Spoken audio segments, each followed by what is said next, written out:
How does Gottman go about determining whether a partner is in a healthy or unhealthy relationship? What negative signs does he look for?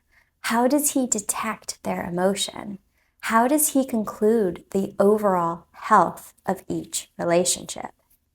He has a couple discuss any topic from marriage that had become a point of contention for 15 minutes to an hour in his love lab. Hooks them up to wires that detect pulse rate and sweating, and videotapes the conversation. He can predict with 95% accuracy rate whether that couple will still be married 15 years later. If he watches a couple for 15 minutes, his success rate is around 90%. If viewed in 3 minutes of a couple talking, they could still predict with fairly impressive accuracy who was going to get divorced and who was going to make it. They read every emotional nuance in their faces. They focus on emotion and how it flips across the face. Stress picked up in sweat glands and surge in heart rate. In the case of the disasters, their heart rates were quick, their sweat glands were active, and their blood flow was fast. Following thousands of couples, Gottman found that the more psychologically active the couples were in the lab, the quicker their relationships deteriorated over time. Half the couples split up within the 15 years after their discussion was filmed. Half were still together. He does not find it necessary to observe them over many weeks and months to see them in every state.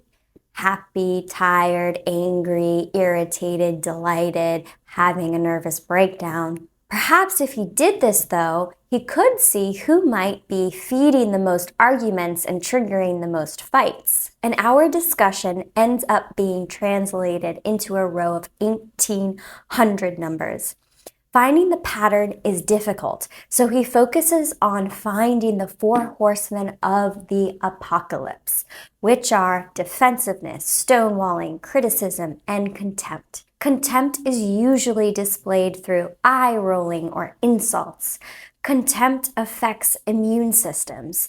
This type of couple gets more colds. If these horsemen of the apocalypse repeatedly occur, then the relationship begins to down spiral.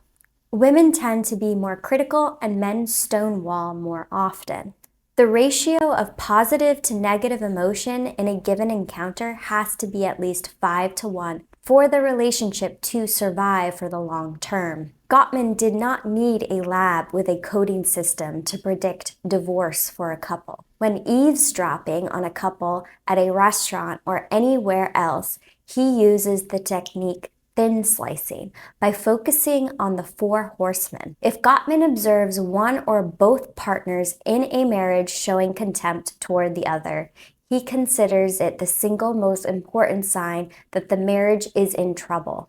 Contempt is any statement made from a higher level, a level of superiority that shatters the foundation of equality in which a marriage is founded on. With name-calling, each partner is placing themselves above the other person for dominance. There isn't any gender difference when it comes to contempt. Both female and males use it as a weapon equally. People who fight dirty often use displays of contempt as a weapon against their partner. If you can measure contempt, then you don't need to know the other horsemen of the apocalypse shown in a couple's relationship. Now that you know how the experiments were conducted and what the 4 horsemen of the apocalypse are, I'll provide an in-depth summary of the Gottman experiment on the 4 horsemen of the apocalypse so that you might identify them in your own relationship and make sure they don't become repetitive. Criticism. Attacking your partner's personality or character, usually with the intent of making someone right and someone wrong. Generalizations. You always, you never, you're the type of person who, why are you so? People who are focused on criticizing their partners miss 50% of positive things their partners are doing, and they see negatively when it's not present. Contempt. Attacking your partner's sense of self with the intention to insult or psychologically abuse him or her. Insults and name-calling. Hostile humor, sarcasm or mockery. Body language and tone of voice. Sneering, rolling your eyes, curling your upper lip. People who treat their partners with contempt not only kill the love in the relationship, but they also kill their partner's ability to fight off viruses and cancers. Being mean is the death of relationships. Defensiveness, seeing the self as the victim, warding off a perceived attack. Making excuses, such as external circumstances beyond your control forced you to act in a certain way. It's not my fault. I didn't.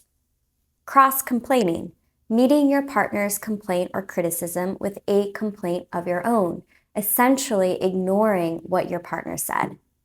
Disagreeing and then cross-complaining. That's not true. You're the one who, and I did this because you did that. Yes, butting. Start off agreeing but end up disagreeing. Repeating yourself without paying attention to what the other person is saying.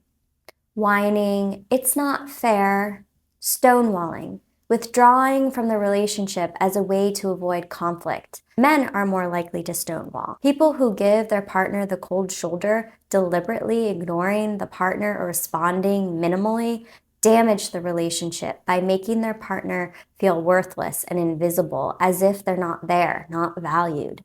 Partners may think they are trying to be neutral, but stonewalling conveys disapproval, icy distance, separation, disconnection, and/or smugness.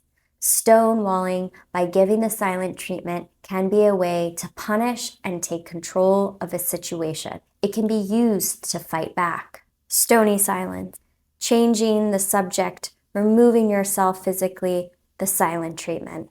Like Gottman eavesdropping on couples to identify the 4 horsemen of the apocalypse, try to listen for these patterns during your next disagreement with your partner to make sure you aren't falling into a repetitive rhythm of the 4 horsemen, to ensure you keep your relationship safe and healthy.